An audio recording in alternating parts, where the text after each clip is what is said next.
Bon, si on va parler de Yannick, il n'a pas fait ce Vendée Globe pour faire plaisir à quelqu'un.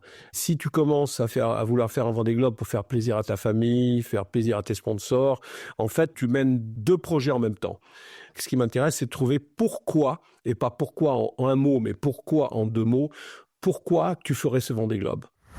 La peur, elle te donne une information. Elle peut aveugler ou éclairer. La seule chose qui existe, c'est le danger. Donc déjà, c'est d'essayer de comprendre que la peur n'est qu'une projection mentale dont tu es le seul auteur. Donc si tu es l'auteur, tu peux le changer. Ce qui est intéressant, c'est de comprendre que avant toute peur, il y a un désir. Et ça, on n'en parle jamais.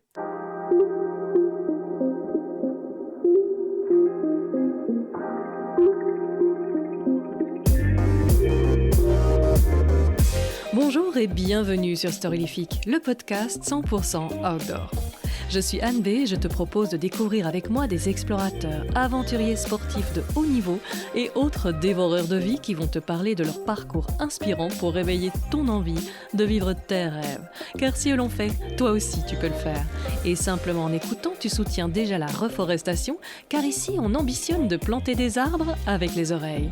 Alors n'hésite pas à partager ce podcast. Merci d'avance. Toutes les explications sur ce projet sont sur storylifique.com. Du nord au sud et d'est en ouest, où que vous alliez sur le globe, vous la rencontrerez. C'est une compagne tenace et souvent désagréable, et personne ne la connaît mieux que les aventuriers qui vous parlent souvent ici sur Storylifique. Il s'agit de la peur. Titillante, elle agace, menaçante, elle aiguise nos sens, fracassante, elle nous fige. On aimerait lui tourner le dos, la snober, la jeter par la fenêtre, et pourtant, il se pourrait bien qu'elle soit notre meilleure alliée, si seulement on apprenait à l'écouter plutôt que de la bâillonner, à l'utiliser plutôt que d'être utilisé par elle. C'est exactement à cette réflexion qu'Éric Blondeau nous invite. Éric Blondeau est spécialisé dans les mécanismes comportementaux et décisionnels et accompagne depuis de nombreuses années de grands groupes et des diplomates sur des postes à risque. Il conseille des cellules de négociation d'unités d'élite comme le GIGN et coach des sportifs de haut niveau, notamment Yannick Bestaven, vainqueur du Vendée Globe 2021, course autour du monde en solitaire sans assistance sur ses Formule 1 à voile, souvent surnommé l'Everest des mers tant cette course est rude. Cet épisode fait partie d'une série sur le navigateur Yannick Bestaven, série qui vous propose un portrait sous différents angles d'un navigateur et de la performance autour du Vendée Globe. L'angle de la préparation physique, de la préparation mentale ce jour, du vécu, de la performance pendant la course et l'après, que ce soit dans l'échec ou le succès, qui ne sont que les deux faces d'une même pièce et de termes à remettre en question. Je vous renvoie donc aux épisodes 65 pour l'interview de Yannick, 97 bis pour l'interview de son coach sportif Pascal Mas et 49 pour une histoire de sa victoire en 2020 qui est le fil rouge du film Les rêves ne meurent jamais, réalisé par Sébastien Blémont que j'interviewe à ce sujet et film dans lequel Éric Blondeau intervient d'ailleurs. Je vous remets tout cela dans les notes de l'épisode pour les amateurs. C'est parti pour une discussion pour changer radicalement notre vision de la peur. 2 messages de mes sponsors et puis on part explorer. Des partenaires qui apportent de la vraie valeur et sans qui ce podcast ne serait pas aujourd'hui dans vos oreilles. Merci à eux.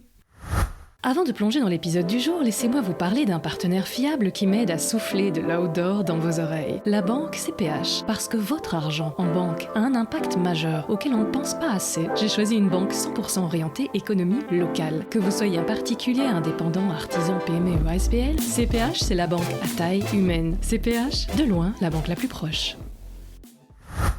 S'équiper, c'est bien. Bien s'équiper, c'est mieux. Le cheap qui vous laisse tomber en plein milieu d'une aventure, bonjour la galère et bonjour les déchets. Mon partenaire AS Adventure propose du matériel et de l'équipement qui dure longtemps, surtout si vous en prenez soin. Sur asadventure.com, vous trouverez des tas de conseils pour nettoyer, réparer et faire durer votre équipement. Alors, prêt à ne laisser que des traces de pas derrière vous?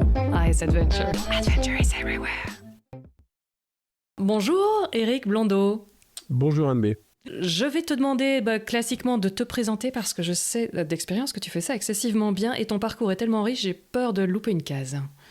Écoute, tout d'abord, je ne sais pas combien d'heures tu as parce que c'est difficile de raconter une vie de 68 ans en quelques secondes. Je suis un passionné de mécanique comportementale, c'est-à-dire d'essayer de comprendre quels sont les leviers qui amènent des individus à prendre des décisions et particulièrement avec des forts enjeux. Donc j'ai été entrepreneur, j'ai travaillé dans un grand groupe et en fait on m'a envoyé dans un grand groupe dans le monde entier pour ouvrir des partenariats, des joint ventures. Donc j'ai habité en Chine, au Japon, en Australie, à la Barbade, aux États-Unis, en Afrique du Sud. Et c'est là où j'ai découvert une appétence pour comprendre comment se fait-il que les personnes qui ont un même cerveau puissent prendre des décisions qui soient aussi opposées les unes que les autres. Et donc, j'étais passionné par ça. J'ai lu tout ce qui se faisait en anglais et en français sur la biologie des comportements, sur la sociologie, sur le système des réseaux, des systèmes complexes.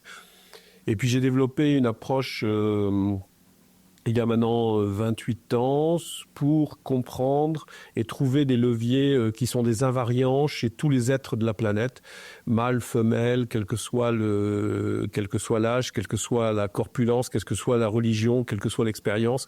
En fait, on a les mêmes leviers. Et j'ai essayé de mettre ça en place parce que mon métier m'amène à travailler avec des gens qui sont dans l'urgence. Et donc, il faut très rapidement être capable de scanner le cerveau de l'autre et l'aider à dépasser des mécanismes automatiques et l'amener dans la haute performance. Donc, je travaille aujourd'hui dans 3 domaines de compétences.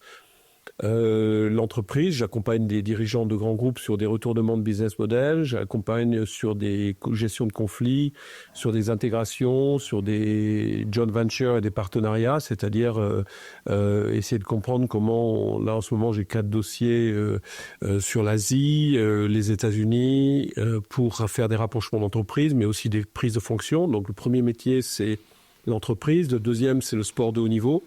Tu sais que j'ai accompagné Yannick depuis le premier Vendée Globe. Je l'accompagne aussi dans celui-ci, bien évidemment. J'ai un golfeur aux États-Unis. Je travaille beaucoup dans les sports d'équipe, donc le basket, le rugby. J'ai accompagné l'équipe d'Écosse pendant 3 ans jusqu'au championnat du monde. L'équipe de Fidji pour cette année, l'an dernier pour les championnats du monde. J'ai eu Charline Picon et Sarah en 49er pour les Jeux Olympiques et Cassandre Beaugrand pour les Jeux Olympiques aussi. Donc, deuxième partie de mon métier, c'est le sport de haut niveau. C'est comment approcher les forts enjeux et sortir une performance qui soit digne de ce nom. Donc, je travaille pas sur le stress, moi, c'est pas mon job, mais je travaille sur l'optimisation de la performance, qui est complètement différent. Et puis, troisième partie, j'accompagne des cellules, des unités spéciales dans le monde entier sur les mécaniques comportementales et dans l'antiterrorisme, et notamment en France, le GIGN, mais j'ai travaillé avec la police de Hong Kong, la police de Singapour, les Belges, Scotland Yard, sur les négociations complexes et notamment donc prise d'otages, demande de rançon. Donc je les forme depuis maintenant 2008 en fait. Donc c'est 3 domaines de compétences qui pourraient sembler éloignés. En fait, le point commun qu'ils ont, c'est le cerveau et la prise de décision. C'est comment on passe de l'intention à l'action. Et comme je le disais tout à l'heure, l'idée, c'est de trouver les invariants dans toutes les têtes de tous les gens vivants, puisque je travaille très peu avec les morts. Dans tous les gens vivants, c'est d'essayer de trouver qu'est-ce qui les meuve, qu'est-ce qui font qu'ils vont prendre une décision, à quel point la peur peut les gêner, le système de croyance, les besoins. Tu vois, j'ai en fait des repères, j'ai une sorte de Waze pour me balader dans leur territoire mental. J'aurais jamais accès au territoire mental. Eux-mêmes n'y ont pas accès parce que c'est de l'inconscient. Mais avec mon Waze, j'essaie de trouver qu'est-ce qui déclenche en fait leur prise de décision ou les freine en l'occurrence. Ou là d'ailleurs leur font faire des excès dans un sens comme dans l'autre. Tout un programme. Et donc, je vais commencer peut-être par la question de ma petite fille pour demander d'expliquer un peu ton métier. Comment tu pourrais l'expliquer, puisqu'il paraît que savoir expliquer simplement, c'est tout un art. Donc, pour qu'elle puisse comprendre. Comment tu fais pour encourager les gens mentalement ? Alors, c'est une excellente question qui est en fait une très grosse illusion. La plus grosse illusion du monde, c'est de croire qu'on peut motiver les gens. Et donc, on peut pas... D'abord, dans son mot, dans sa phrase, c'est très intéressant. Il y a le mot « encourager ». Ça suppose que si je suis face à quelqu'un et que je dois l'encourager, c'est qu'il n'a pas suffisamment de courage lui-même. Donc, en fait, encourager quelqu'un, c'est rajouter de la peur. C'est-à-dire que j'ai peur qu'il ne soit pas assez puissant, donc je vais l'encourager. C'est-à-dire que j'estime qu'il n'est pas assez courageux lui-même pour trouver les propres ressources. Donc l'encouragement, pour moi, c'est totalement éloigné de la haute performance. C'est-à-dire qu'encourager quelqu'un, c'est parler que de soi. C'est-à-dire que je me mets derrière lui et puis je le supporte parce que je pense qu'il sans moi, il n'y arriverait pas. Donc déjà, on n'encourage pas les gens en haute performance, ça ne sert à rien, sauf pour se faire plaisir à soi-même. Et ensuite, deuxième clé, grâce à ta fille, c'est qu'on ne peut pas motiver les gens. La motivation, c'est un processus endogène. On peut les forcer à faire quelque chose ou on peut les dégoûter de faire quelque chose. Mais je ne peux pas motiver ta fille à étudier son histoire ou sa géographie. Elle va le faire pour me faire plaisir, mais c'est bien sa décision à elle, dans son monde à elle, où elle va trouver un bénéfice futur à te faire plaisir et elle va bosser l'histoire parce que ça lui fait plaisir de te faire plaisir. Mais donc, c'est une très grosse illusion de croire qu'on peut motiver les gens. Donc la question est très très pertinente. Premièrement, encourager, c'est nuisible, et croire qu'on peut motiver, c'est une illusion. Et que fais-tu alors avec toutes les personnes que tu coaches? Donc ça, c'est intéressant. Donc l'idée, c'est comprendre comment l'individu va trouver en lui des ressources pour que ça fasse sens pour lui et qu'il trouve un bénéfice futur, un intérêt à se sublimer. Tu vois, par exemple, si on va parler de Yannick, on est encore dans ce Vendée Globe, et même s'il n'est plus en course, l'idée, c'est que, on va parler du premier Vendée Globe, c'est qu'il n'a pas fait ce Vendée Globe pour faire plaisir à quelqu'un. Mais si tu commences à vouloir faire un Vendée Globe pour faire plaisir à ta famille, faire plaisir à tes sponsors, en fait, tu mènes deux projets en même temps. Donc, il faut bien ramener chacune des enjeux dans la tête de l'individu avec lequel je travaille. C'est-à-dire que ce qui m'intéresse, c'est de trouver pourquoi, et pas pourquoi en un mot, mais pourquoi en deux mots, pourquoi tu ferais ce Vendée Globe. Et on va travailler sur les leviers qui le poussent. Ça tient compte de son âge, ça tient compte de son projet, ça tient compte de son équipe, ça tient compte de son budget, ça tient compte de ses enjeux, ça tient compte du projet qu'il y a après, ça tient compte des concurrents aussi, bien évidemment. Et en fait, parmi tous ces éléments-là, je vais trouver le moyen, par l'art du questionnement, de lui faire visualiser un enjeu, ce que j'appelle moi un bénéfice futur qui fait « maintenant je sais pourquoi j'y vais ». Et ça fait sens pour moi, je suis aligné avec mes émotions, je suis aligné avec mes valeurs, je suis aligné avec mes besoins. Et tout mon travail, c'est de faire de l'ostéo du cerveau, c'est-à-dire être capable de le mettre dans la dynamique. Et en fait, la vision détermine le comportement. Donc mon métier, c'est de l'aider à clarifier sa vision. La vision, c'est pas un objectif. L'objectif, c'est une conséquence. C'est-à-dire que le résultat qu'il y aura à la fin du Vendée Globe, je peux jamais le mettre dans un objectif en disant tu vas finir premier. Tous les médaillés olympiques avec qui je bosse, tous les champions du monde avec qui je bosse, jamais on parle de résultats. Jamais on dit tu seras médaille d'or, médaille d'argent, ça sert à rien. On va travailler sur une vision, un enjeu. On va dans une direction, dans une intention. Et le reste, on se consacre sur le processus. Donc tu vois, tu peux pas motiver les gens, mais tu leur fais premièrement démarrer par une vision, un enjeu. Qu'est-ce que ça représente pour eux aujourd'hui et comment vont-ils pouvoir l'exploiter dans le temps, 5 ans, 10 ans, 15 ans après. Tu peux nous donner un exemple très concret, avec même fictif, peu importe, pour respecter les confidentialités. Si c'est un exemple, ça ne peut pas être fictif. Mais, non, mais je vais citer Yannick il y a 4 ans. C'est-à-dire qu'il y a 4 ans, on a travaillé sur cette approche du Vendée Globe 2020-2021. Et en fait, si tu réduis la course à cette simple course, en fait, tu mets de la pression. C'est-à-dire que si tu dis il faut un résultat ou qu'est-ce que tu veux obtenir comme résultat, en fait, tu l'enfermes dans une course qui va durer 80 jours. Donc, plus il va s'approcher du résultat, plus la pression va monter parce qu'il ne va pas être aligné. En fait, c'est très scolaire, cette démarche-là. C'est très scolaire. C'est-à-dire que si jamais tu dois bosser tes maths, tu prends un bouquin de maths, si tu bosses les maths, si tu fais tous les devoirs, tu auras 20 sur 20. Parce qu'on est dans un monde connu. Or, dans la haute performance, on est dans un monde inconnu, incertain, irrationnel et complexe. C'est-à-dire que fixer des objectifs rigides ou trop spécifiques, c'est enfermant, c'est sclérosant et ça met de la pression. Plus on s'adapte, on s'approche de la date de l'échéance finale. Donc mon travail, c'est de travailler dans une dynamique. C'est-à-dire qu'il sait qu'il y aura une ligne de départ, il sait qu'il y aura une ligne d'arrivée Mais personne ne connaît la météo du 60e jour, personne ne sait quand il va perdre une voile. Donc comme le travail, c'est d'être capable d'improviser entre le départ et l'arrivée. Pour cela, il faut développer bien sûr son talent, ses compétences, et on a fait énormément de travail pour évaluer toutes les possibilités qu'il pourrait y avoir. Je te raconterai tout à l'heure ce que j'ai fait, parce que je n'avais pas le droit de lui parler dans cette édition du Vendée Globe. Ils ont créé une clause particulière en disant qu'un professionnel de la performance ne pouvait pas parler au skipper parce que c'était de l'assistance. Donc, j'ai enregistré 50 audios de cas spécifiques, comme une bande qu'il pouvait écouter pendant toute la course sur j'ai trop chaud, j'ai trop froid, j'ai peur, j'ai cassé une voile, j'ai envie d'abandonner, j'ai envie de dépasser les autres, j'ai pas envie qu'ils me rattrapent. Enfin, j'ai fait 50 audios. Mais tout ça pour dire j'ai entendu ça et je me suis dit, moi, en tant que podcasteuse, en plus, mais qu'est-ce que je donnerais pas pour avoir ces audios? Ouais, elles sont, il a signé un NDA là-dessus et, Je m'en doute. et je les garde parce que effectivement, ça peut être très aidant pour les navigateurs, les navigateurs là-dessus. Et elles ne seront pas diffusées, il les a sur une clé et il me rendra la clé à la sortie. Donc, Je m'en doute. Donc, l'idée de comprendre la haute performance, c'est qu'on est par rapport à un cours de maths où si tu bosses tes maths, si tu fais les exos, tu auras 20 sur 20.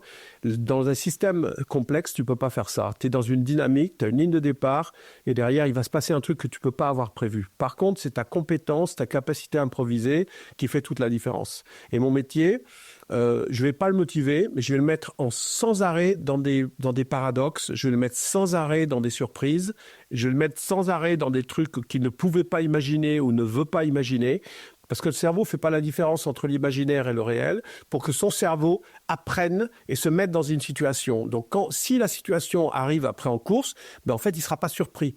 Parce que la pire des choses en sport de haut niveau, c'est la surprise qui fait que le cerveau stoppe, et il doit se réadapter. Mais si tu as déjà imaginé les situations, en fait, la surprise, tu la gères beaucoup plus facilement, puisque tu l'as intégrée et tu as pris conscience que cette situation pouvait arriver. Par exemple, dans l'édition de 2024, l'abandon était une possibilité.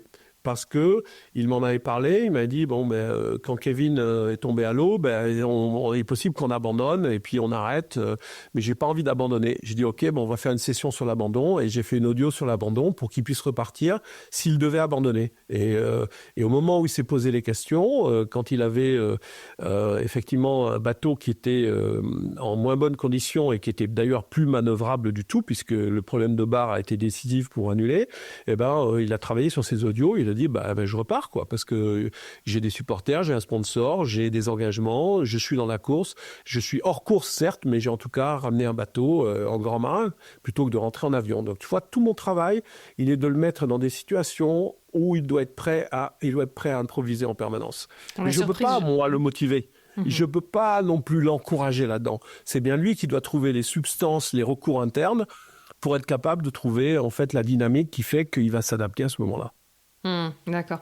Et donc, tu parlais de vision sur laquelle on travaille. Tu veux dire que c'est une vision carrément large de vie ? Oui, donc celle qu'on avait en 2020, merci de me le rappeler, celle de 2020, c'est qu'il y aura un Vendée Globe en 2024. Et qu'est-ce que tu veux faire après le Vendée Globe de 2024 ? Et on a travaillé sur l'idée de faire des courses au large, d'accompagner une équipe, de faire des courses comme l'Ocean Race et des choses comme ça, mais on en parle en 2020. C'est-à-dire en 2020, je le projette déjà dans un truc qui est dans 6 ans plus loin. Et en fait, donc le Vendée Globe de 2020 devient un moyen et non pas un objectif. C'est-à-dire si jamais tu rends le truc étroit en disant c'est celui-là que tu dois aller chercher, non.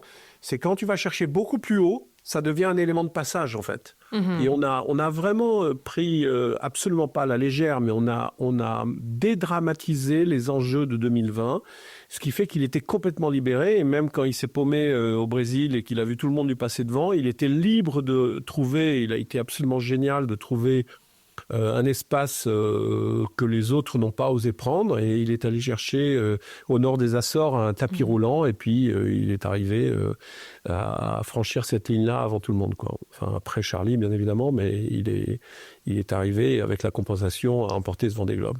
Donc tu vois, on ne peut pas motiver les gens, ça sert à rien de les encourager, parce que si tu veux les encourager, tu les infantilises, au lieu de les laisser faire leurs courses, mais il faut les aider à trouver en eux et la substance qui fait qu'ils seront capables d'improviser dans toutes les situations auxquelles ils vont être confrontés. D'accord.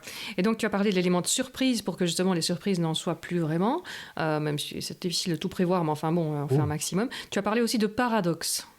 Oui, le paradoxe, c'est un mot qui est très important. Il y a 2 leviers dans mon métier, c'est le paradoxe et la peur, hein, qui sont 2 endroits particuliers dans le cerveau qui déclenchent en fait des comportements.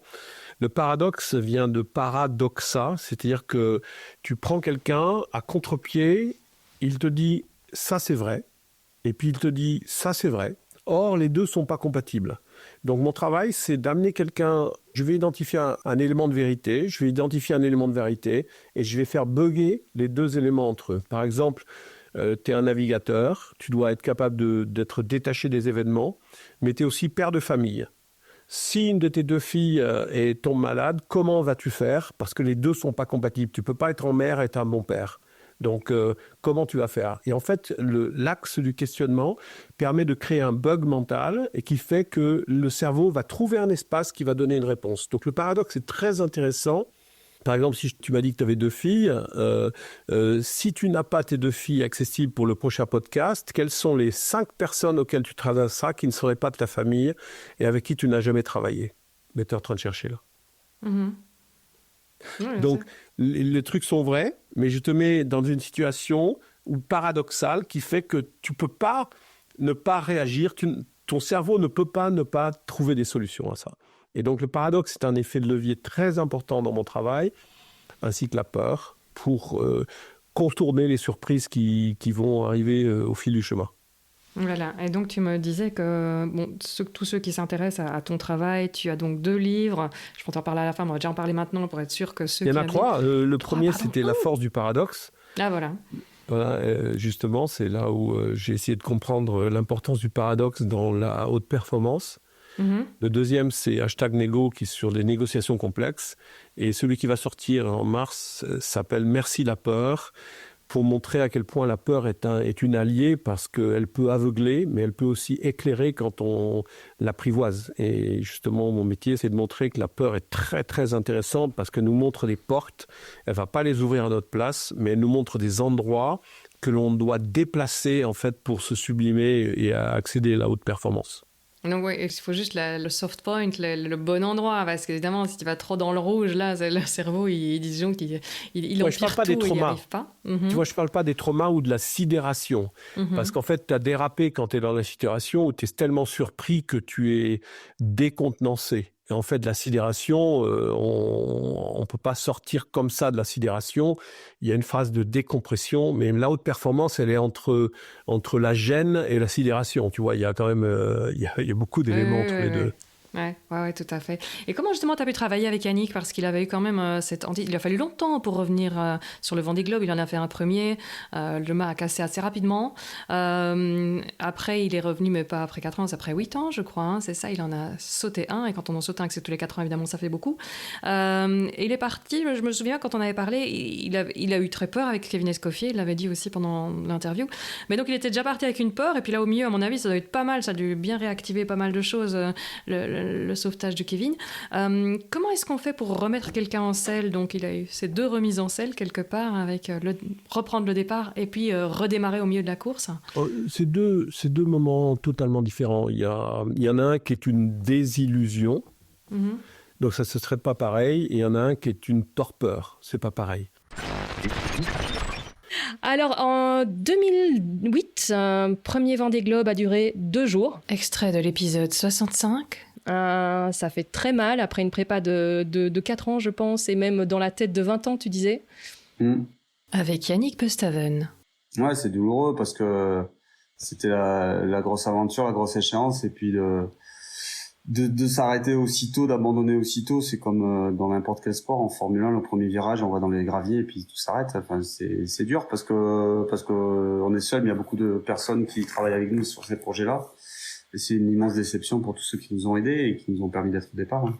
Et c'était quoi? C'était un mât qui avait cassé, je sais plus. C'était un mât qui est tombé, ouais. Un mât qui est tombé dans le golfe de Gascogne, et sur cette édition de 2008, on est 6 ou 7 bateaux à démater à peu près dans les mêmes conditions. Donc c'était un pas de bol, mais aussi, enfin voilà, c'était le destin. Oui, il y avait beaucoup de casses. Hein. Ouais, il y avait beaucoup de casses, il y avait une grosse mer formée. Et du coup, ça a été... voilà, c'est pas passé pour moi. Tu vois, il n'a pas eu de désillusion avec Kevin. Il ne s'attendait pas à ce qu'aucun marin ne tombe à l'eau. C'est pas dans son programme. Par contre, la désillusion, c'est que son mât ne tombe pas. Et en fait, il a pété. Et donc, quelque part, tu as une désillusion. C'est-à-dire que tout le projet, justement, la vision que tu as d'un Vendée Globe ou d'un événement, d'un championnat ou d'une négociation ou même d'un travail, puisque ça touche c'est les mêmes mécaniques dans le monde entier et dans tous les domaines, tu as une vision. Cette vision, elle crée des attentes inconscientes. C'est-à-dire que je vois où je veux aller et donc j'attends quelque chose de ça. Si il y a un événement, si la réalité est différente, en fait, tu as une désillusion, puisque la vision, c'est une illusion par nature. Tu as une désillusion. Donc, tu as toujours un effet de deuil derrière. C'est-à-dire que l'effet de deuil, c'est absorber ce moment-là comme étant un point où tu vas te redémarrer avec une page blanche. Et donc, dans le cas d'une désillusion, par exemple, on va travailler avec Yannick sur l'abandon, même s'il n'a plus envie de faire un autre Vendée Globe, il y a quand même une désillusion parce qu'on avait une illusion d'un vrai projet derrière. Donc, il y a une désillusion dans l'abandon ou dans la casse d'un mât. Et donc, l'idée, c'est de dire maintenant, comment, avec quoi, qu'est-ce qu'on reconstruit, comment on en fait une belle histoire, qu'est-ce qu'on peut trouver de positif là-dedans, qu'est-ce qu'on a appris, comment cet apprentissage pourra servir à quelqu'un derrière, comment le transporter dans un système d'éducation pour des jeunes skippers, par exemple. C'est-à-dire que comment enrichir cette expérience-là. Et en fait, en travaillant en réponse au comment, mais il dit, tiens, je pourrais faire ça, je pourrais faire ça, je pourrais faire ça. On a déjà commencé à travailler depuis Ushuaïa là-dessus, puisque je l'ai au téléphone, j'ai enfin le droit de lui parler depuis qu'il a abandonné. Donc, on a commencé à réfléchir sur l'après. Et donc, il rentre avec déjà 2-3 petites idées, mais il faut le laisser en course, mais on en parlera au retour. C'est comment transformer cette expérience et comment rejoindre le premier projet qu'on avait prévu en 2020. Donc là, c'est l'effet de la désillusion. Par contre, Kevin Escoffier, c'est différent. C'est une surprise, c'est un accident. C'est un truc que tu ne... D'ailleurs, tu es dans le déni de ça. Tu veux surtout pas que ça t'arrive et tu veux pas être impliqué. Si je te parle d'une nuit en enfer, tu verras certainement celle de laquelle je vais parler. Ouais, bah c'était le sauvetage de... C'est pas français, ça, ma question. Le sauvetage de Kevin Escoffier, ouais. Quand PRB a coulé, ça a été compliqué de déjà faire demi-tour parce qu'il faut rouler les voiles, remonter au vent, ça tape fort et puis derrière la recherche toute la nuit en n'ayant aucun moyen de communication avec lui, en pensant que ça ne servait à rien, avec une température ambiante de 6 degrés, une mer forte, un vent fort. Donc il a eu beaucoup de chance qu'au petit matin, Jean Le Cam le récupère. Ouais. Et tu sais, plus les heures passent, on sait bien que voilà, chaque heure, c'est une chance en moins. Oui, dans ces températures-là, c'est sûr que plus les heures passaient, plus je pensais que ça allait être vraiment compliqué de sortir de cette histoire-là, quoi. Ah, tu as dit ça va être très dur déjà ça, et puis se remettre dans la course, parce que tout à coup, la course s'arrête complètement. Dans la tête, c'est clair que revenir avec un pot en moins, c'est juste pas envisageable. Donc, on a quelque part déjà éclipsé la course, et puis se remettre dedans, et il t'a fallu un petit temps. Ouais, bien sûr, parce qu'au petit matin, quand il faut repartir, réattaquer, on se pose des questions. Si le bateau du voisin a cassé, pourquoi le nôtre il tiendrait donc c'est pas évident de se remettre en mode j'oublie l'accident et je remets la poignée dans le coin. Donc là, il y a eu un grand moment, une fois le stress de l'annonce, une fois le stress d'avoir retrouvé Kevin, il y a en fait une autre décompression, mais qui n'est pas du tout la même, c'est celle d'avoir survécu. Donc d'avoir survécu à un moment qui aurait pu lui arriver. Donc on a passé... Je me souviens, je lui ai dit, tu mets le bateau à la cape, on s'en fout maintenant, tu mets le bateau à la cape, et puis voilà, on va analyser le moment, qu'est-ce que tu as vécu, on va en fait, ce qu'on appelle en technique de ventilation, c'est que tu vois, il y a une surchauffe, donc on fait ventiler, et je lui ai demandé, voilà, qu'est-ce que tu as vécu, si c'était arrivé, comment tu aurais fait, tu vois, on ventile, on fait sortir plein de choses maintenant. Et ensuite, il est allé chialer, il est allé hurler, tout le bateau est à l'arrêt là pendant ce temps-là, c'est pas la peine de dire je mets un chapeau dessus et je repars. Parce parce que là, c'est sûr que c'est une cocotte minute. Donc, c'est un vrai choc qu'il a vécu. Et ensuite, maintenant, on a dit, voilà, comment tu vas pouvoir redémarrer les prochaines 24 heures? Quel est ton angle? Qu'est-ce que tu aimerais faire? Et donc, on a redétaillé les axes sur 24 heures, non pas 24 heures, les ouais. 60 jours qui restaient, quoi. Mhm. Et on a travaillé là-dessus, et petit à petit, on met la machine en marche. Mais tu ne fais pas l'économie de ce stade de « j'accepte le choc, j'en parle, je débriefe, je ventile, je chiale, je hurle, je me dis que j'ai eu chaud, et maintenant je peux repartir, tu vois. Mhm. C'est pas la même chose, en fait. Un accident de matos, c'est une chose, mais vivre un choc émotionnel comme celui-là, c'est autre chose. Et tu redémarres pas, les techniques sont pas les mêmes d'un côté comme de l'autre. Mais j'ai déjà entendu quand même pour la remise en route de gens qui sont dans la dépression, qui ont du mal à retourner dans le faire, parce que tu as des choses à être dans le faire, quelque part, dépasser une peur ou quoi, c'est remettre en mouvement, c'est remettre en action. Tu as dit qu'est-ce que je peux faire avec ça, qu'est-ce que je peux faire, donc être à nouveau acteur, trouver une position d'acteur, quelle que soit la situation, ça a l'air d'être un élément important. Et alors les tout petites choses, moi c'est un truc qui me parle bien aussi quand j'ai tendance à procrastiner sur mon administratif par exemple. C'est de se dire simplement, bon, qu'est-ce que je peux, le plus petit dénominateur, la plus petite action que je peux faire, le plus petit pas. Et aussi des gens qui sortaient de déprime ou quoi, où ils n'arrivaient plus à rentrer en action. Vraiment ne pas dire qu'est-ce que je vais faire de ma journée, mais tiens, qu'est-ce que je vais faire de cette demi-heure ou quoi. Et donc, y aller plus mollo. Ça a l'air d'être deux choses intéressantes. Oui, mais toute proportion gardée, la minute qui suit quand tu ne fais pas ton administratif, c'était les 24 heures de Yannick sur son Vendée Globe. Le cerveau, il ne nous a pas été donné pour penser, il nous a été donné pour agir. Donc c'est très simple. C'est-à-dire que l'idée, c'est de le remettre en mouvement et dans l'action. Donc quand tu ne fais pas ton administratif, tu te dis d'abord, la première chose, je prends 10 enveloppes et je les pose sur la table, et puis dedans, je prends les notes de frais, je les mets là-dedans, tu vois. Mais ça, c'est l'action. C'est-à-dire le cerveau, il faut le remettre en mouvement. Ouais. En fait, quand il se remet en mouvement, comme il ne nous a pas été donné pour penser, mais pour agir, il a besoin quelque part d'avoir un projet. Et tu remets en mouvement avec une vision. Tu sais pourquoi tu fais ça. Et hop, ça repart. Il ne demande que ça, en fait. Ouais, mais ça, c'est intéressant. Sauf si tu es sidéré. Et la sidération, c'est que tu ne peux plus agir. Tu es soumis. Et donc, auquel cas, tu t'effondres. C'est-à-dire que c'est le lapin dans les phares d'une bagnole. C'est qu'il est tétanisé, il est sidéré. Ou simplement les victimes de viol, ou etc. En se disant mais pourquoi est-ce qu'il n'a rien fait, ou il y a plein de traumas, même d'accidents. Ouais. On se demande pourquoi est-ce qu'ils n'ont pas réagi, mais non, il y a un état qui fait que c'est juste impossible, quoi. Oui, tout à fait. Et alors, donc, il y a pas les mécanismes sont tout à fait similaires, qu'on soit homme ou femme. Alors, est-ce que tu l'as dit justement, et moi j'ai interviewé Yannick et Isabelle, bon, les sensibilités sont très très différentes, Isabelle Yoshk, qui est aussi sur le Vendée.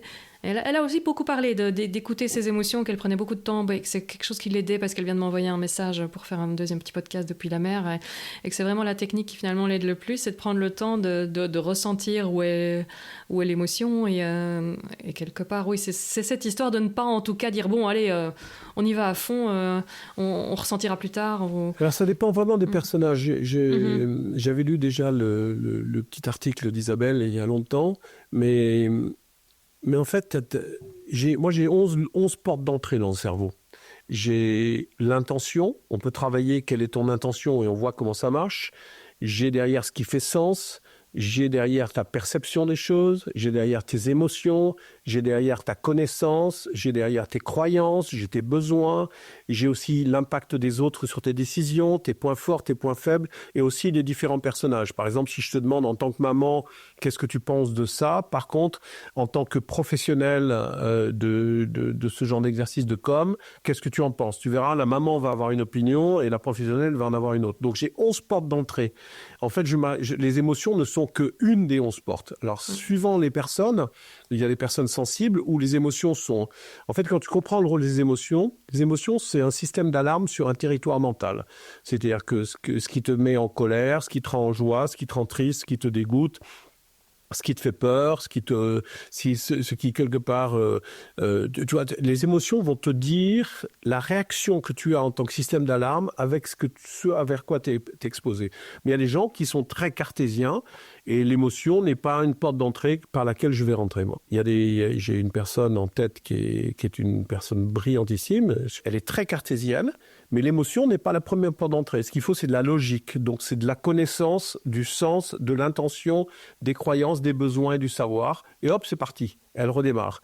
Alors qu'il y a des personnes, il faut passer par les émotions parce que sans ça, elles ne trouvent pas d'énergie, en fait, pour redémarrer. Donc, c'est très différent. Il n'y a pas une seule personne où j'ai un protocole fixe parce que ça n'a aucun sens. Chaque individu est différent. La mécanique est la même, mais le contenu est unique. D'accord, c'est ça, parce que tu as dit qu'il y avait des communs dénominateurs à tous, partout. Je me disais, ouais. Mais après, le travail va quand même être très différent. Et le contenu de chacun, c'est unique au monde. Donc, ce qui m'intéresse, c'est d'utiliser ton mode de pensée et non pas ce que je pense que tu penses. Ça, c'est pas facile non plus. Pour être un beau coach, c'est un métier. Ouais, tout à fait. Il y avait une petite question d'Amandine aussi, disant... Quel était ton plus bel encouragement pour Yannick ? Déjà, l'encouragement, je ne le fais pas. Mais d'abord, c'est dans mon encouragement, il prendra toujours la forme d'une question. Et non pas « je te souhaite ». Parce que le souhait, c'est encore une fois une posture égocentrée. L'espoir, c'est déresponsabiliser les gens. Par exemple, si j'ai l'espoir que le temps sera favorable, en fait, je me déresponsabilise par rapport à l'obligation que j'ai à m'adapter au temps et au grain qu'il y aura. Donc, les mots espoir et encouragement ne font pas partie de mon vocabulaire. Mais si j'ai envie de lui donner, de le titiller, je vais lui dire, par exemple, comment aimerais-tu que l'on se souvienne de toi à l'arrivée du Vendée Globe au 1er février 2025 quand tu vas franchir la ligne.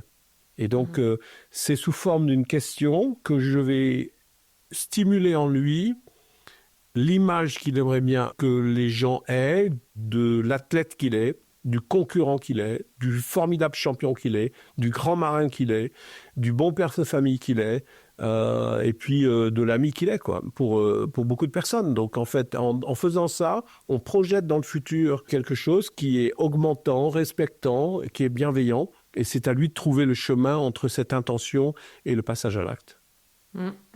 La notion d'augmenter aussi, je sais que tu aimes bien cette notion-là. Tu peux nous l'expliquer quand c'est pas du gagnant-gagnant ou mais de l'augmentant?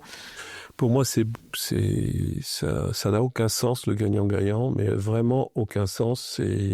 C'est gagnant-gagnant, c'est perdant-perdant, ça n'a pas de sens. Mais bon, je peux en parler pendant des heures s'il le fallait. Pour moi, augmenter quelqu'un, c'est le surprendre par le haut. C'est-à-dire que tu vas taper dans les angles morts qui sont les siens, et puis tout d'un coup, tu l'aides à voir quelque chose qu'il n'avait pas vu. Et en fait, c'est là où le cerveau, par exemple, si je te parle maintenant de chiens et de taureaux sauvages, il y a 3 secondes, il n'y avait pas de chien et il n'y avait pas de taureau sauvage dans notre conversation. On vient d'ouvrir 2 espaces dans ton cerveau. C'est-à-dire que, en fait, là, quand on converse avec quelqu'un, on a une sorte de linéarité dans la conversation, et puis derrière, on n'en sort pas. Et en fait, là, il faudrait que la haute performance se loge là-dedans. Or, moi, je vais étirer ça. Je vais parler, par exemple, à Yannick d'Ocean Race plus tard. Quel serait l'intérêt pour toi de développer des techniques pendant le Vendée Globe qui font que quand tu accompagnes une équipe dans l'Ocean Race avec 4 personnes à bord, tu aies appris quelque chose qui fasse que cette équipe-là soit encore plus performante que ses concurrents. C'est ça, augmenter quelqu'un. C'est que je vais tirer un fil et je vais l'amener dans un angle mort auquel il ne peut pas penser au moment où on en parle, et puis derrière son cerveau, qui ne peut pas ne pas répondre au questionnement, va trouver un chemin et dire écoute, si jamais ce Vendée Globe, je peux faire ça, je vais étudier les espaces dans le bateau pour 4 personnes, je vais voir comment on peut travailler l'hygiène. Donc pendant qu'il fait sa course, il est déjà en train de faire autre chose. C'est ça, augmenter quelqu'un, c'est permettre à son cerveau de s'exprimer dans les angles morts. C'est intéressant. Je crois que je vais devoir lire les livres pour aller creuser tout ça. Ou faire un épisode de 5 heures, c'est ça, la deuxième option. Mais tu avais beaucoup travaillé aussi, justement, parce que tu parles de taureaux et de chiens. Tu vas utiliser les images d'animaux, je pense, sur le dernier Vendée Globe. Je vais utiliser tout ce qui est possible, qui sont des analogies. Pourquoi ? Parce que si je te parle, par exemple, d'architecture dans tes podcasts, quels sont les 2 bâtiments célèbres qui sont des modèles pour toi quand tu construis un podcast? Quels sont les espaces que tu as envie de créer, tu vois? Je vais utiliser un mouvement d'architecture qui te sort de ta technicité. Et en fait, quand tu combines ton podcast avec de l'architecture, tout d'un coup, ça peut être la Sagrada Familia, ça peut être la Tour Eiffel, ça peut être un bâtiment public, ça peut être ta maison, ça peut être une grotte, ça peut être ce que tu veux. En tout cas, si toi, tu fais ton podcast en pensant à ça, tu vas déjà sortir de l'ornière et augmenter, en fait, puisque tu vas mener les 2 en même temps. La réalisation de 2 projets en même temps. Donc, l'analogie est très puissante parce qu'elle permet de travailler à 2 niveaux. Et le cerveau de la personne en face ne peut pas s'en sortir. Si je te parle d'architecture maintenant, quels sont, je vais te poser la question, mais réponds pas, mais je vais te dire, voilà, quel est le bâtiment depuis que tu es né qui a marqué le plus ton éducation et qui représente l'élégance, la beauté du geste et l'art. Mais tu vois, tu es en train de chercher. Et ben maintenant, si tu dois faire des podcasts en respectant ça, quelles sont les 3 étapes que tu dois respecter dans ton podcast pour être à la hauteur de cet enjeu-là? Mais ton cerveau va essayer de trouver des espaces. Super intéressant.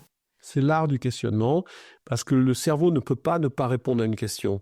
Si tes 2 filles rentraient dans la pièce aujourd'hui, à ton avis, laquelle des 2 parlera la première? Et de quoi parlera-t-elle, à ton avis, pour attirer ton attention? Tu es en train de réfléchir. Je le sais. Tu crois que tu le sais? C'est excellent. Tu as des livres à recommander sur l'art du questionnement? Non, parce qu'il n'y en a pas. Ok. Donc j'en écris un, le prochain il est là-dessus et il n'y a pas de... Pourquoi? Parce que c'est comme si tu avais des livres sur le couteau ou les fourchettes. En fait, j'ai écrit dans #Nego une méthode de questionnement. Elle est avec 3 pieds. Hein. Il y a l'intention, le scope, la direction dans laquelle tu vas. Et puis ensuite, tu as un espace magique où tu peux programmer le type de réponse. Pas le contenu, mais le type. Est-ce que ça va être une réponse qui va taper dans son connu? Tu vois, quand je vais te parler de tes filles, je tape dans ton connu. Ou au contraire, je vais te faire élaborer quelque chose. Par exemple, s'ils arrivaient avec un chien et un taureau, tes 2 filles, tu vois, tu es obligé de rajouter un élément et je vais taper dans le paradoxe, en fait. Donc, en fait, je vais donner des outils sur l'art du questionnement dans les #Nego. Je développe toute une partie là-dessus. Mais en fait, il y a pas de protocole certain pour 100% des gens. Chacune des personnes étant différente, chacun des projets étant différent, eh ben, tu dois adapter. C'est pour ça que c'est de l'art et de la science. C'est de la science parce que c'est basé sur les mécaniques comportementales. Et c'est de l'art parce que tu dois improviser avec quelqu'un que tu as en face de toi. Donc, dans #Nego, je donne toutes ces clés-là sur l'art du questionnement. Intéressant, vraiment. Et donc, les images mentales d'animaux avec Yannick, parce que parfois, je sais bien que ça avait marqué quand tu disais, je suis comme un sanglier dans mon truc, ou voilà, il y en avait plusieurs. Qu'est-ce que ça peut apporter concrètement? On a pris trois symboliques. On avait pris l'albatros, qui est cette sérénité quand tout va bien, tu es à 25 nœuds, mer plate, tes voiles sont bien bordées et puis ta trajectoire correspond à ce que tu obtiens sur l'eau. En tout cas, ton plan de jeu est réalisé, donc l'albatros. On avait le bulot, c'est quand ça cogne et que derrière tu t'enfermes parce que tu subis à fond. Et tu as le sanglier qui était cet animal qui passe à travers les vagues et qui défonce tout, qui de toute façon passera à travers le bush, à travers la forêt, parce qu'il passera coûte que coûte, quoi.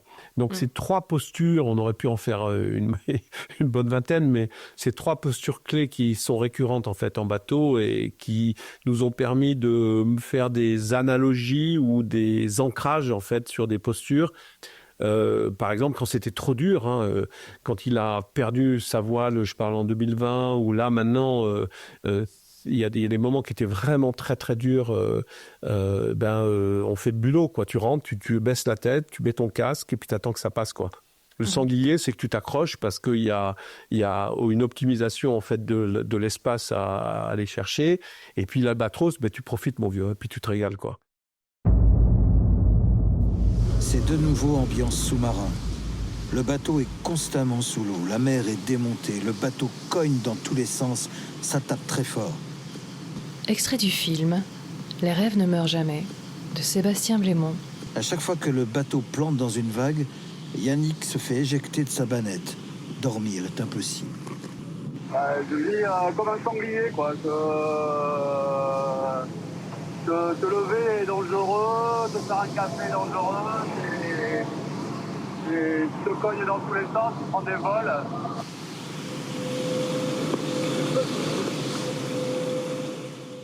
Donc cette analogie sur les animaux, elle est très aidante parce elle va amener le cerveau. Si par exemple, je te dis, toi, si tu te compares avec un dauphin dans tes podcasts, à quel moment tu vois le dauphin émerger et puis quels sont les dangers qui peuvent menacer le dauphin, quoi, tu vois, dans tes podcasts.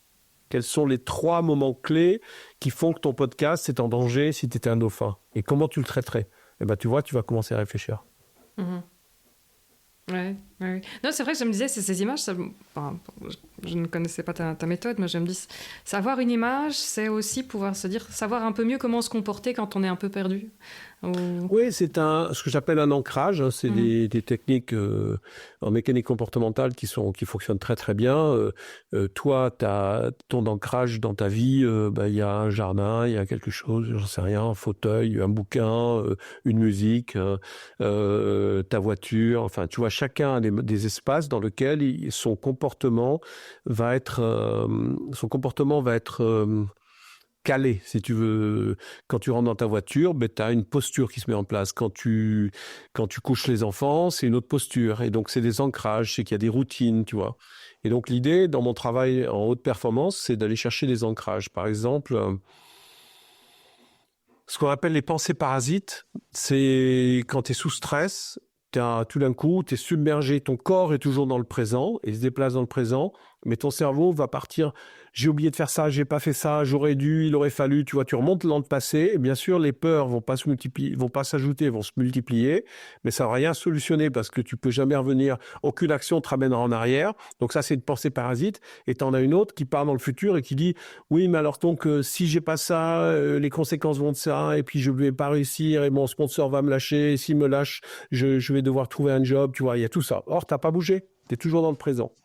Et donc, dans les techniques que je mets en place, c'est que je vais avoir un ancrage pour pouvoir revenir dans le seul espace dans lequel tu peux prendre des décisions, c'est le présent, et le refuge, c'est ton corps. Donc, l'ancrage, il permet de faire ça. Et d'utiliser des analogies sur des animaux te ramène toute une posture avec ça aussi. Donc, je peux pas détailler ça comme ça, mais enfin, il y a plein d'outils, tu vois. Donc tu parlais aussi de cet emballement mental. Quelles sont les techniques quand les personnes ont très peur face à une situation pour redescendre et avoir la clarté nécessaire? Parce que faire le tri entre ce qui risque vraiment d'arriver si on prend une mauvaise décision ou toutes les fantasmes, enfin les trucs qui partent dans tous les sens, c'est très difficile parfois de prendre des bonnes décisions, d'avoir la bonne posture. Comment est-ce que tu arrives? Parce que ça, c'est quelque chose qui arrive toujours aux athlètes. Donc, Non, mais tu prends toujours la meilleure décision. Première chose, c'est-à-dire que si tu pouvais en prendre une autre, t'en prendrais une autre. Déjà, c'est important. Et ensuite, quand tu regardes ce que tu as fait il y a un mois, tu te dis « j'aurais dû, il aurait fallu ». Ça, c'est une culture culpabilisante de « il aurait fallu, j'aurais dû ».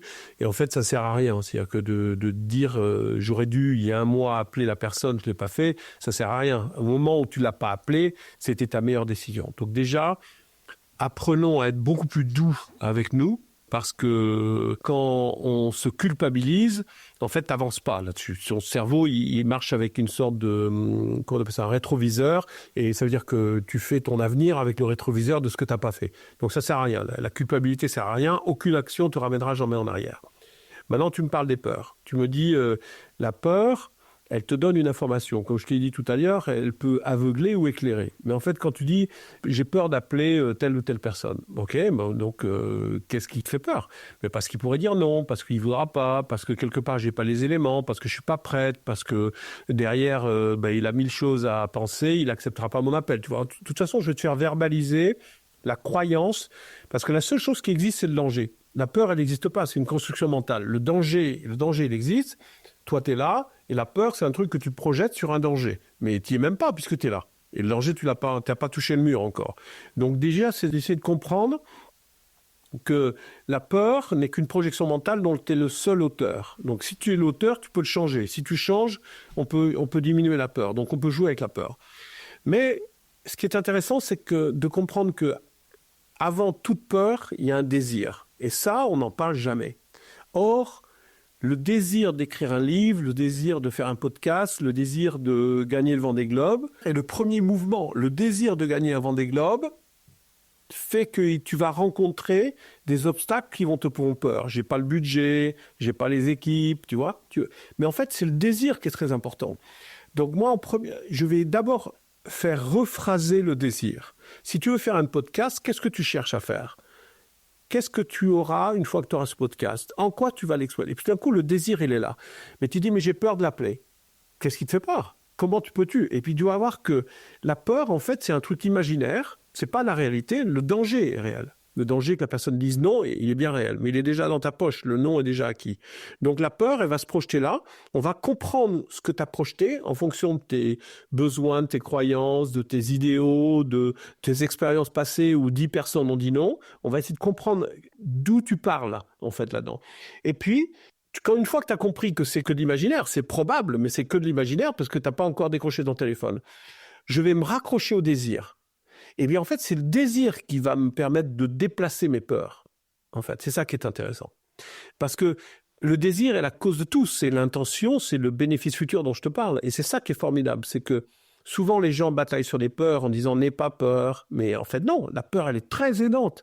Parle-moi de tes peurs. Elles vont me donner une direction. Elles vont me dire « mais s'il dit non, ok ? Il est possible qu'il dise non. S'il dit non, comment peux-tu lui demander ? S'il dit non, c'est qu'il dit oui à autre chose. Donc, tu me dis non. Qu'est-ce qui fait que je pourrais avoir un oui pour un podcast ? Eh ben, en fait, il va me dire non, mais j'ai pas le temps maintenant. Donc, c'est bien une question de temps. Donc, à quel moment, tu vois ? Et c'est ça qui est formidable. C'est que la peur va te donner une indication, mais elle va pas ouvrir la porte. C'est à toi de déplacer ça vers d'autres espaces, connectés sur ton désir. Et c'est pour ça que la notion de désir, de bénéfice futur est très, très important parce que c'est mon booster à toutes les décisions. Le désir définit le comportement. Ça te parle là, ce que j'ai ? À fond. Mais j'étais en train de me dire, tiens, des fois, comment moi, est-ce que j'ai réussi à dépasser certaines peurs ? Et c'est parce que j'avais encore plus envie, quoi. L'envie était suffisamment forte pour donner envie de déplacer des montagnes, comme on dit. Hein. Ouais. Ouais, extra. Et maintenant, alors Yannick, on voit qu'il est revenu, il a l'air... En tout cas, il a l'air assez apaisé par rapport à tout ça. On l'a vu féliciter avec beaucoup de gentillesse Charlie, évidemment, pour sa victoire. Et voilà, il a l'air d'être à nouveau enfin, comme tu dis, il a peut-être réussi à rentrer dans cette nouvelle vision de ce qu'il veut après. Oui, de toute façon, il ne peut pas revenir en arrière. Le fait que son bateau ait subi des avaries, s'il avait eu l'information, il aurait pu ramener différentes ficelles, il aurait pu ramener 2 voiles de plus, tu vois. Si tu as l'information avant, tu ramènes 2 voiles de plus, t'en pètes une, c'est facile. Mais une fois que tu as compris que tu ne peux pas revenir en arrière, maintenant, comment on fait pour gérer l'avenir ? Et là, c'est là où c'est un personnage admirable, c'est qu'il est capable de basculer sur un autre regard, plutôt que de taper du pied et de faire des caprices en disant « c'est pas juste », c'est toujours sur moi que ça tombe, et de jouer Calimero. On s'en fout de ça. Je veux dire que c'est pas intéressant, ça. Et donc, on a travaillé sur comment utiliser ça. Et puis, maintenant, il est déjà... certes, il est triste, parce que c'est une vraie désillusion de ne pas avoir mené le bateau. Puis, tu as vu, il a continué à remonter. Il a même dépassé son ancien bateau, et Jean Le Cam, donc qui étaient des balises qu'on avait fixées. Mais il est mature, quoi. Il est très mature, là-dedans. Alors, j'ai envie de parler avec toi des heures, mais je respecte ton temps. On va parler peut-être de comment on apprend de ses échecs. D'habitude, je demande aux gens la claque qui leur a le plus appris sur leur parcours. Mais toi, tu as l'occasion d'apprendre des claques de beaucoup de monde. Donc, comment est-ce qu'on peut tirer les leçons, justement, des claques qui nous arrivent pour en faire quelque chose de bien ? C'est un peu ce que je t'explique là, c'est que la claque... il y a différentes claques. Hein. En tout cas, il y a des claques. C'est-à-dire que comme on est 100% dans l'illusion, personne n'est en contact avec la réalité, mais on est 100% dans l'illusion. Par exemple, tout ce que j'ai dit, tu l'as interprété, tu l'as mis à ta sauce, et c'était pas ce que je voulais dire, mais en tout cas, tu l'as compris comme tel. Donc, de toute façon, on est dans l'interprétation en permanence. Donc, chaque fois qu'on est surpris, on prend une claque. Alors après, on peut être surpris par une bonne nouvelle, on peut être surpris par une très mauvaise nouvelle. Tu es surpris que quelqu'un dans ton environnement est en train de partir, malheureusement, tu prends une claque. Et donc cette claque-là, elle t'amène une désillusion. C'est que tu croyais que les gens que tu aimes ne meurent jamais. C'est une désillusion. Mais tu vois bien que c'est une illusion à l'origine. C'est-à-dire que tous les gens vivants mourront. C'est une certitude. Donc, c'est la seule certitude qu'on ait. Mais donc, je prends une claque, je ne m'y attendais pas, c'était impensable, c'était inimaginable. Tu vois, 3 mots qui montrent bien qu'on était dans l'illusion, parce que je ne l'avais pas prévu. Et donc, chaque fois qu'on a une claque, c'est on est face à nous-mêmes et on est face à nos illusions. Donc, l'idée, c'est qu'on ne fait pas l'économie du deuil, mais quand on pleure avec quelqu'un qui décède, par exemple, qui est une des plus grosses claques que l'on peut prendre. Le Vendée Globe, c'est rien à côté de ça. Et puis, rayer sa bagnole, c'est rien à côté de ça. Perdre son job, c'est rien à côté de ça. Quand on perd quelqu'un, en fait, on ne pleure pas la personne, on pleure sur nous-mêmes. C'est-à-dire que je pleure Par exemple, il y a plein de gens qui meurent aujourd'hui, j'ai pas vu de larmes couler sur des joues. Et moi non plus, je pleure pas. Parce que ces gens-là ne sont pas connectés dans ton monde. Mais pourtant, il y a des gens qui meurent. Mais dès que quelqu'un que tu aimes meurt, tu pleures sur toi-même. C'est-à-dire tu pleures que cette personne, dans ton environnement, dans ton territoire mental, tu n'y auras plus accès. Donc en fait, toutes les émotions sont égocentrées. La peur est égocentrée, la colère est égocentrée, le dégoût est égocentré, la tristesse est égocentrée, c'est-à-dire que on ne pleure que sur nous-mêmes, on a peur que pour nous-mêmes, on est en colère que pour nous-mêmes par rapport à nos attentes dans un territoire mental. Donc, une fois que tu as compris la mécanique du cerveau, quand tu prends une claque, d'abord, on ne peut pas en sortir tout seul facilement, parce que ton cerveau et ton ego va auto-corriger ce que tu es en train de faire. D'où l'intérêt de faire appel à des experts ou à des professionnels pour qu'ils te prennent à contre-pied dans ta démarche de désillusion et qu'ils t'aident à revoir comment, et le magie du comment tu vas te débrouiller sans. Quelles sont les 3-4 étapes que tu vas faire? Donc, tu perds le Vendée Globe, qu'est-ce que tu vas mettre en place? On te raye ta bagnole, quels sont les 2 trucs que tu vas faire? Ton enfant est malade, qu'est-ce que tu vas faire? Tu as loupé un podcast, qu'est-ce que tu vas faire? Comment tu vas le faire? Et l'idée, c'est de remettre en mouvement. Donc, bien évidemment, en fonction des traumas et du choc de la désillusion, tu as une très grande désillusion, mais plus la désillusion est grande, si on trahit ta bagnole, c'est une petite désillusion. Si tu perds quelqu'un de cher, c'est une désillusion beaucoup plus grande parce que tu ne t'y attendais pas. Et en fonction du choc, l'idée, c'est d'accompagner quelqu'un pour qu'il remette en place une dynamique dans ce sens-là. Donc, c'est ça qui est intéressant, c'est de comprendre les claques, mais les claques, elles proviennent des illusions. Même, je travaille, tu vois, sur des gens qui ont vécu des traumas, ils n'étaient pas au bon endroit au bon moment, mais sauf quand c'est physique, bien évidemment, là c'est pas mon job, mais l'idée c'est comment on repart avec ça, qu'est-ce qu'on a appris et comment effectivement on va faire de la vie autre chose pour ne plus tomber dans ces illusions, que nous avons une maîtrise et un contrôle sur le monde qui nous entoure. C'est une illusion. Mais donc tu veux dire apprendre en disant faut plus remettre à demain d'aller voir ce qu'on aime ou... Ça c'est un des stéréotypes que tu vas choisir toi, mais il y a 1000 autres façons. Il y a 1000 autres façons. Je vais apprendre la musique, je vais me trouver autre chose. Il y a 1000 autres façons. Autant que d'individus, il y a 7 milliards d'individus, 7 milliards 5. Il y a 7 milliards 5 de solutions. Quel est, à titre personnel, le succès dont tu es le plus fier? Mais très sincèrement, j'ai rien. Sauf un succès perso, c'est de dire j'ai compris comment ça fonctionne, c'est tout. Mais tous les clients, toutes les rencontres que j'ai sont pour moi des succès merveilleux. Quand tu arrives à faire bouger quelqu'un, qui sort de ses habitudes, tu vois, qui sort de sa torpeur, qui sort des idées qui lui manquaient, quand tu arrives à faire bouger quelqu'un, c'est pour moi un énorme plaisir, tu vois. Donc c'est pour ça que c'est une joie tous les jours. Qu'est-ce que j'avais ce matin?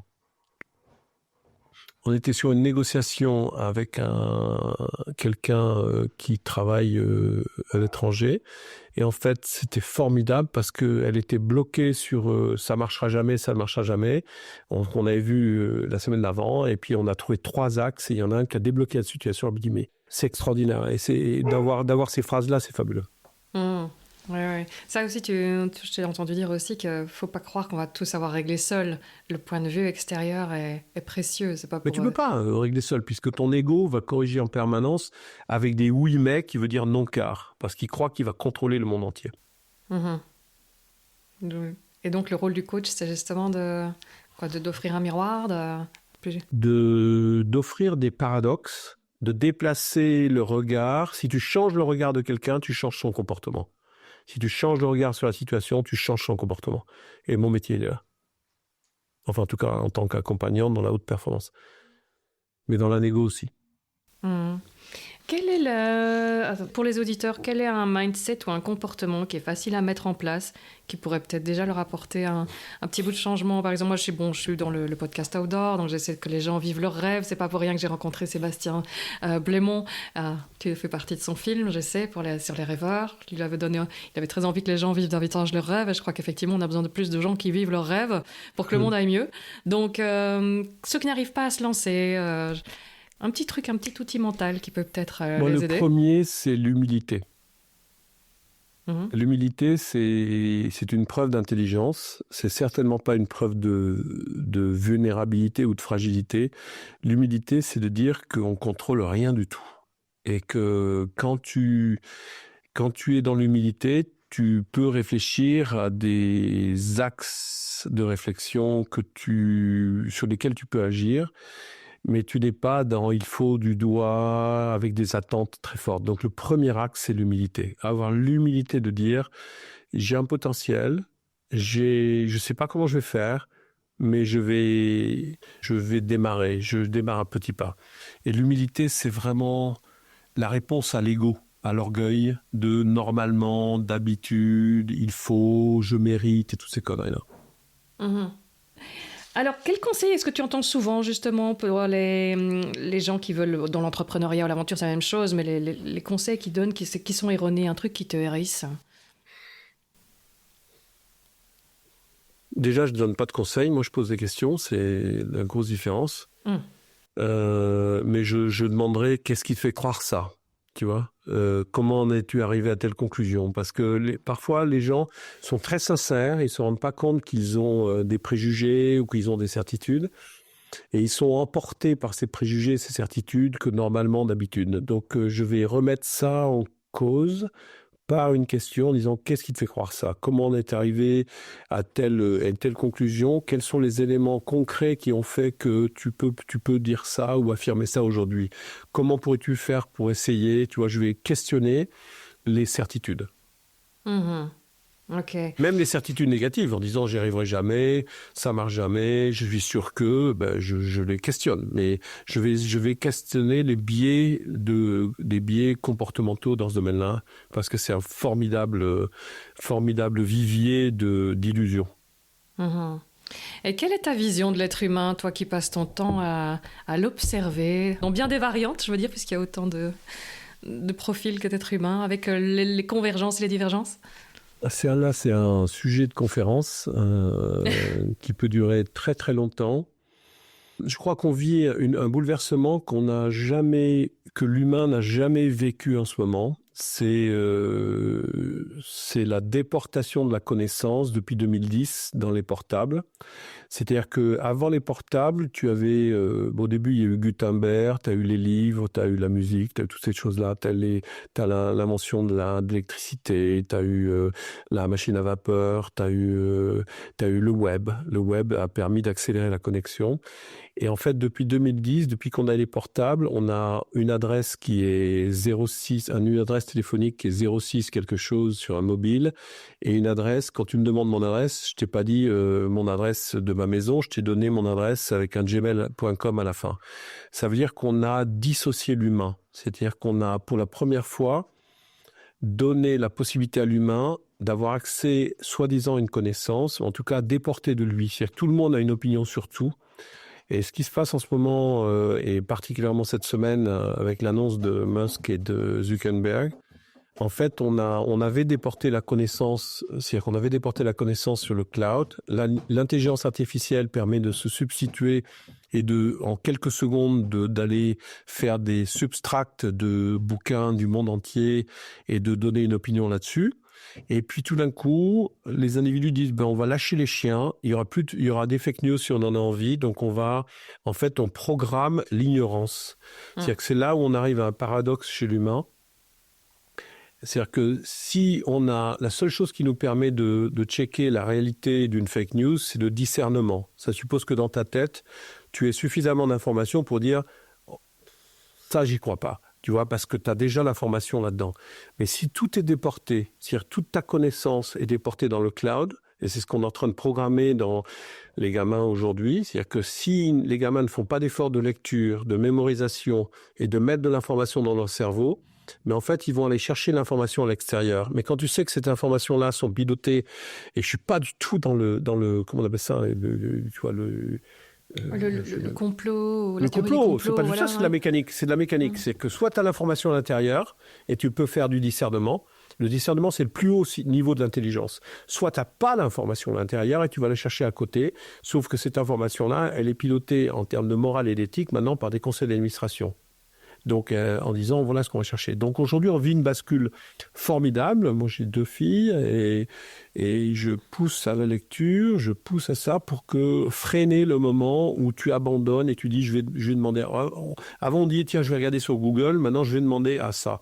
Et en fait, l'idée, c'est qu'on vit une époque absolument incroyable avec des gens qui ont 100 ans aujourd'hui, on a des gens qui ont 0 ans aujourd'hui. Et en fait, cette bascule-là, elle est exponentielle à cause de la technologie. Jamais l'humain n'a vécu ça. Alors, c'est pas bien ou mal, moi je m'en fous. C'est simplement que je dis attention à ne pas oublier la connaissance. Parce qu'aujourd'hui, sans cette connaissance-là, il n'y a pas de discernement. Et sans discernement, il n'y a pas d'intelligence. Donc, ce que l'on va t'afficher avec une fréquence répétée et des algorithmes, derrière deviendra la vérité. Et ça... je dis à l'humain, faisons gaffe et continuons à échanger, continuons à parler, continuons à lire, continuons à apprendre surtout. L'apprentissage, c'est ce qui permet de mémoriser. Donc, cultivons nos mémoires, cultivons nos intelligences, cultivons nos émotions. Et donc, tu vois, faisons travailler nos cerveaux pour garder cette autonomie et avoir l'autonomus, c'est-à-dire nos propres règles. Excellent, oui. Oui, parce que c'est vrai que dans toutes les discussions qu'on a pour l'instant, c'est mais comment les Américains ont pu revoter pour Trump. Bon, déjà, il y avait la question de la connaissance et d'apprendre. Il faut aussi checker quelle source, maintenant, on utilise pour rentrer des connaissances dans sa tête. Enfin, c'est pas évident, hein, quand... Il y en a beaucoup qui le font via les réseaux sociaux, qui justement vont être de moins en moins calculés là. Donc, et justement dans la prise de décision, c'est vrai que maintenant on peut blâmer les algorithmes, les ceci, les cela. Mais Hitler, il est monté, il n'y avait pas encore Internet, hein, donc c'est. Ah mais non, mais là il y a un travail qui a été fait, mais par Gandhi, par Churchill, par Mandela. C'est comment on fait bouger les foules. Hein. Il n'y a pas besoin de réseau. Et maintenant les réseaux vont accélérer le processus. Oui. Tout Mandela, il était en prison. Gandhi, il était à pied avec des sandales. Martin Luther King, il était rejeté par tout le monde. Il avait un micro et c'est tout ce qu'il avait. Churchill, il était de l'autre côté. Et en fait, ces gens-là ont utilisé 3 techniques. La première, c'est les frustrations. Donc, quand tu comprends les frustrations des gens, c'est un véritable moteur qui crée une énergie, un besoin de mouvement. Deuxième, une vision. Et troisième, on fait travailler des petits groupes. Donc, c'est quand tu prends ces 3 méthodes-là et que tu rajoutes avec les réseaux sociaux, ça va cognir. Ouais, c'est inquiétant. Qu'est-ce qu'on peut faire alors pour essayer de garder... Se marrer, lire, prendre du temps et faire travailler son cerveau pour que le discernement soit acute, qu'il soit vif et avoir des propres opinions. Développer ses propres opinions. Et pas chercher des raccourcis qui font qu'on oublie d'apprendre et auquel cas on fait confiance à des algorithmes qui sont programmés par les humains pour une éthique qui devient digitale. C'est tentant, hein, parce qu'on a quand même une paresse qui a été intéressante pendant tout un temps, quand il fallait qu'on économise nos énergies, quand les ressources en nourriture, etc., étaient minimalistes, on va dire. Dans la nature, c'était pas toujours gagné, donc être paresseux, c'était plutôt une qualité. Mais maintenant, on a gardé cette paresse mentale ou physique parfois. Et... Le cerveau, il veut économiser son énergie. C'est-à-dire que quand tu es dans tes automatismes, tu fonctionnes à 20 Hz. Quand tu es dans ton intelligence et la recherche, tu es à 40 Hz. C'est épuisant de faire de l'intelligence. Et tu es mieux dans tes automatismes. Par exemple, tu te brosses les dents toujours de la même manière, tu vas te coiffer de la même manière sans y réfléchir, tu montes dans ta voiture de manière automatique, tu vois. Donc, mais le cerveau est feignant. Il ne faut pas feignant. Il économise de l'énergie. Parce qu'il consomme 20% de l'énergie du corps, donc il va trouver des raccourcis. Et donc, si tu lui sers tout cru une histoire, ben, il dit, bon, ça m'évite de lire ça. Et aujourd'hui, tu peux avoir un concentré de 10 bouquins. Là, je regardais le bac de français, tu fais 10 bouquins, tu regardes un concentré, tu l'as. Et quand c'est l'extrait de bouquins qui sont préécrits par l'humain, c'est bon. Mais quand on en est maintenant à revisiter les extraits et à rajouter des interprétations, on est en train de faire un boogie-boulga et on va plus pouvoir faire la différence entre ce qui vient de la recherche de l'humain et de l'écriture et de l'art, de ce qui a été produit par des algorithmes en intelligence artificielle. Et ça va très très vite. En 6 mois, on a produit plus de photos digitales que les 150 dernières années en photo. D'accord. Ouais, moi aussi, je vois passer tout le temps des outils. Créez votre podcast automatiquement, que l'IA fasse tout, quoi, du contenu à la voix, et voilà. Hein, mais c'est pas bien ou mal, c'est comme ça, c'est disponible. C'est un peu. Mais en tout cas, c'est pas bien ou mal. La qualité s'y perd quand même. Hein. Je sais pas, mais tu vois, tu aurais pu dire la même chose avec les calèches par rapport au train. La calèche apportait la possibilité de découvrir des petits villages, des restaurants, et le train, en fait, on est dans une dynamique. L'idée, c'est pas de condamner la technologie, parce qu'elle est là, mais c'est de savoir de l'utiliser en conscience et pas laisser l'inconscient de notre cerveau trouver des chemins et des raccourcis qui vont nous rendre ignares. Mais c'est pas facile, parce que si tu prends l'exemple du SEO, qui est toujours, quand on écrit des blogs, voilà, il faut faire attention, dans le titre, il faut qu'il y ait le mot-clé, dans ceci, dans le premier paragraphe aussi, etc. Ne cherchez pas à faire des titres créatifs, parce qu'à ce moment-là, il n'y aura pas le mot-clé, ce sera puni par l'algorithme. Donc, si tu essaies de faire du qualitatif en ayant un titre un peu travaillé, qui correspond à ce qu'on aurait fait avant, tu seras pas vu, tu seras là où on cache les cadavres, comme on dit, c'est-à-dire la deuxième page de Google, où il n'y a plus personne qui va voir. Donc, tu vois, il y a un vrai paradoxe où, quelque part, il y a aussi un appauvrissement presque imposé, si tu veux. Enfin, tu vois, c'est pas si simple, je trouve. Hein. Mais c'est une vulgarisation qui est semée au service des algorithmes. Mais d'un autre côté, l'algorithme, il est formidable aussi. Google nous a aidés. Moi, j'utilise l'intelligence artificielle dans plein de domaines parce que ça me fait gagner un temps fou, quoi. Mais j'ai la chance d'avoir 30 ans de métier derrière dans la négociation pour me dire, bon, ben ça, non, là, c'est bien mignon, mais quelqu'un qui ne l'a pas, qui débute là-dedans, il va dire, ben voilà, je suis ces axes de négo et je les suis parce que l'algorithme me l'a donné. Mais non, il y en a qui n'ont aucun sens. Ils sont simplement une logique de pensée immature, très intelligente dans sa démarche, mais complètement décorrélée de la réalité.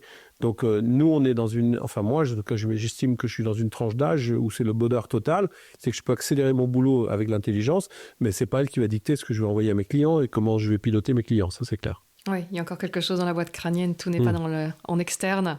Pour l'instant. D'accord. Est-ce qu'il y a une citation qui t'inspire ?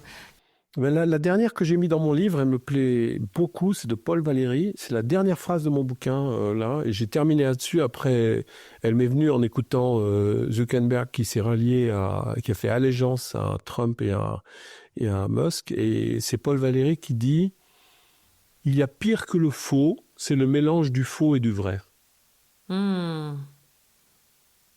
Yes. Je dis « Oh, c'est bon ça. » Ah ouais, ça c'est bon ça. Et j'ai terminé le livre là-dessus. Ben, ça donne encore plus envie de le lire, même si on connaît la fin. Tu vois, celui-là, c'est un genre de livre où on peut connaître la fin.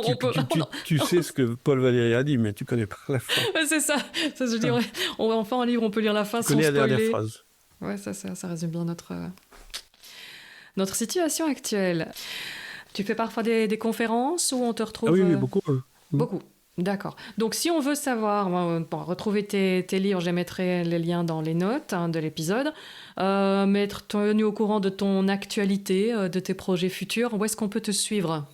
Je suis très peu actif sur les réseaux. J'ai un LinkedIn où je donne quelques clés quand je sors un bouquin et après je disparais. C'est une posture parce que c'est hyper chronophage. Tu sais pas à qui tu parles, tu connais pas les intentions, ça s'arrête jamais. Donc mon temps est trop précieux pour aller là-dedans. Mais je le fais pour les livres, pour effectivement, tu vois, le prochain livre sur la peur, il est beaucoup plus vulgarisé que #Nego parce que on est dans une période anxiogène et si je peux, dans quelques exemples, donner un peu de lumière à certaines personnes pour dire j'ai envie d'essayer ça pour sortir de l'ornière dans laquelle les peurs les conservent, j'aurais gagné ma journée. Donc il y a qu'au moment des livres où là je pense que je vais faire quelques teasers sur le livre, à la demande de mon éditeur aussi, et puis si ça plaît à une personne, je suis content. Tiens, justement, peut-être une dernière chose, parce que parfois les gens ne savent pas ce qu'ils désirent. Donc, comment est-ce qu'on reconnaît un désir intrinsèque, un désir vraiment qui va être autotélique, qui va... parce que face à la peur, parfois, on ne sait même plus ce qu'on veut. Alors, comme le désir est tellement important pour dépasser les peurs, mais donc il faut savoir aussi détecter le vrai du moitié vrai. Non, c'est une très très très bonne question. Le professeur Laborie, c'est lui qui m'a donné envie de faire ça. Il a travaillé sur le cerveau et à l'époque, il n'avait pas les moyens, il n'avait pas la technique, il n'avait pas la technologie. Il a pris une analogie, il a dit l'inconscient, c'est la taille de l'océan et le conscient, c'est l'écume des vagues. Donc déjà, dis-toi bien qu'il y a un paquet de tes désirs qui sont dans l'inconscient. Et une partie de ces désirs-là sont des désirs masqués, qui sont ceux pour faire plaisir à papa, maman, ou pour avoir une revanche, ou pour exister, ou pour réparer. Donc il y a une partie de ces désirs-là qui sont là sans que tu le réalises, mais ils influencent en fait tous tes actes. Donc déjà, c'est intéressant de se confronter à quelqu'un qui va te faire parler, mais non pas... Moi, je ne suis pas thérapeute, je ne suis pas psychiatre, je ne suis pas psychologue non plus. Mais c'est intéressant d'avoir quelqu'un qui t'écoute en disant « Mais qu'est-ce que tu cherches concrètement ? Pourquoi tu es là ? Qu'est-ce que tu viens faire sur cette planète ?» Et déjà, tu vas peut-être trouver dans les systèmes de valeurs, par exemple, dans les valeurs, tu vas trouver l'honnêteté, l'intégrité. J'en ai identifié 162 mots qui sont des reflets de valeurs. Et en fait, tu t'aperçois que tes valeurs, en fait, c'est pas un point fort chez toi. C'est un point de vulnérabilité, de vulnus la blessure. Si je te demande 3 valeurs et que tu me dis liberté, honnêteté, intégrité dans mes podcasts, c'est qu'en fait, tu souffres de ça et que tu veux le réparer. Donc souvent, les gens font des confusions et dans leurs désirs avec parfois des projets de réparation ou des points de vulnérabilité sur lesquels ils estiment qu'ils ont une mission ou une réparation à faire. Donc déjà, si on pouvait nettoyer toutes ces conneries en disant « mais t'es pas là pour ça, puis on s'en fout, qu'est-ce que tu veux concrètement, qu'est-ce que tu veux vraiment ?» On verrait émerger des vrais désirs qui sont beaucoup plus faciles à mettre en place et des désirs qui sont à taille humaine et qui peuvent, tu vois, quelque chose sur lequel tu peux agir, quoi. En fait, ça sert à rien d'avoir des désirs, que le monde aille mieux et que les gens soient heureux. Tout ça, c'est du pipeau parce que tu peux pas agir dessus. Mais que déjà, tu rendes les gens qui sont à portée de main un peu plus heureux et qu'est-ce que tu peux faire pour leur dire que tu les aimes quand tu les as apportés plutôt que de parler à un petit Péruvien qui est en train de souffrir d'une maladie, tu vois bien que ça sert à rien, quoi. Donc, si on relativisait et qu'on faisait parler les gens et qu'on écartait, on triait le grain de l'ouvrée en disant mais il y a des désirs, laissez tomber parce que c'est trop tard, ça sert à rien à réparer, va te faire plaisir à faire autre chose, ça serait beaucoup plus intéressant. Donc dans le désir, j'aimerais, par le biais du questionnement, conscientiser justement des désirs sur lesquels les gens peuvent agir et j'en ai fait un métier. Et s'il y a une petite question qui peut déjà donner une clé, même si on sait que normalement, idéalement, c'est se faire accompagner par quelqu'un, mais ce ne sera pas l'apanage de tout le monde. Donc, c'est difficile. Difficile. Ouais, si tu demandes déjà quelle est ton intention, tu auras plein d'informations. Et intention, c'est l'intendere en latin, c'est la direction dans laquelle tu vas. Quelle est ton intention ? Et après, qu'est-ce que tu veux ? Et quoi d'autre ? Et quoi d'autre ? Et là, tu vas toucher quelque chose du doigt après le 4e ou 5e niveau, tu vas te rendre compte qu'il y a un truc qui n'est pas faisable, donc c'est pas la peine de continuer. Mais ça, c'est un vrai travail à faire avec quelqu'un. Ok, ouais, super intéressant. Ben écoute, un énorme merci pour ton temps, ça a été un vrai plaisir. Je t'en prie, merci à toi pour ton invitation. Pour ceux qui souhaitent aller plus loin, Éric Blondeau vient de sortir un livre joliment intitulé « Merci la peur et si c'était elle votre meilleur allié ». Toutes les références sont dans les notes où vous retrouverez également les liens vers les autres épisodes autour de Yannick Busthaven ainsi que d'autres épisodes Vendée Globe et Voile. Vous y retrouverez également le lien vers la page de l'épisode sur Storylific avec bien d'autres ressources pour aller plus loin. Comme toujours, je termine en te demandant de faire un petit geste tout simple, mais qui fait un monde de différence pour le projet. Storylific soutient la reforestation grâce à tes écoutes. Donc si l'épisode t'a plu, partage-le sur tes réseaux ou parle-en autour de toi, car plus il y a d'oreilles, plus on plante. Dans le prochain épisode, on va partir jusqu'à Bangkok, en vieille 4L avec 3 potes, petit équipage franco-belge qui s'est lancé dans une chouette aventure qu'ils ont baptisée Odyssée Orient. Je vous souhaite une merveilleuse journée et à bientôt. Course à la voile surnommée l'Everest des mers, tant elle est... Attends, non, c'est pas ça. Souvent surnommée... Ah, ça va plus alors cette phrase, hein. Attends. Ok. Il y a un toc toc toc, je sais pas ce que c'est. Je sais pas ce qu'il y a, non, je sais pas, j'entends pas, j'ai mes écouteurs. Hop là, j'ai mon chien qui arrive là. Oh, c'est peut-être bien sa queue que j'entends en fait. Ah voilà, c'est peut-être ça tout à l'heure.